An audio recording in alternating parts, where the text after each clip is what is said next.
जय व राज दोघे सोबती शाळेतून घरी आले दोघेही बागेत फिराया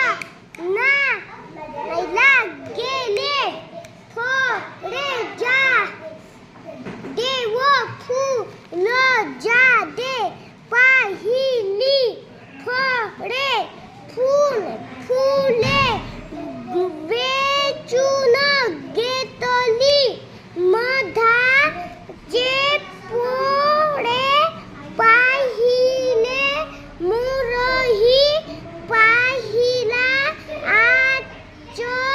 आजचा दिवस मजेत गेला. छान. काय नाव तुझं? निमेश रत्नकांत धर्मारे. कितीला आहे तू?